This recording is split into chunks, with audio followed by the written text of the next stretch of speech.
पानी तो बहुत थिला गत शनिवार पाखु भद्रक आड़ी रास्ता पूरा बुड़ीकी थिला। शनिवार रविवार दी दिन भद्रक आड़ी रास्ता बुड़ीकी रहिला। रविवार परठू पानी आम आरडी अंचल प्रबल पानी जोटा कि आम घर बाहरी पारनु। ठाकुर जो शिवगंगा पुष्करणी ये भी बुड़ीकी पानी चलुला। आज पानी कमी पानी बर्तमान जहाँ पानी अधिका है लोक यातायात करना ठाकुर नीतिकांति तो सेमती कौन प्रकार असुविधा ना। जो भाया जो टाइम जमी हवा कथा नीतिकांति से ठीक हिसाब ठीक समय कराऊँ कि पानीटा जेहेतु एत 19 मसीहा बन्या पर आम देखार ये ही बड़ पानी 2011 पानी होता किंतु एते पानी नथिला।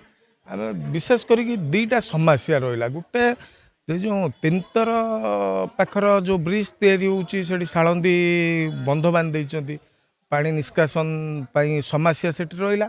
द्वितीयर उठिया मुंड रहा जोटा समुद्र जुआटा प्रबल रहा जो पानी कमिवाई समय लगुच। बर्तमान सुधा भी बहुत रास्ता बाईपास रास्ता मुख्य रास्ता भी पानी जमिकी अच्छी तथापि जाई आसी हो भक्त बर्तमान हाँ आज टिके आसवा आरंभ है। बस उड़ग जाए आसूची उड़ग पाखु लोक चलिकी आसुँच किंतु जो बाईपास रास्ता गुड़ा रही पानी अधिका अच्छी सेपटर किसी यातायात करी होनी।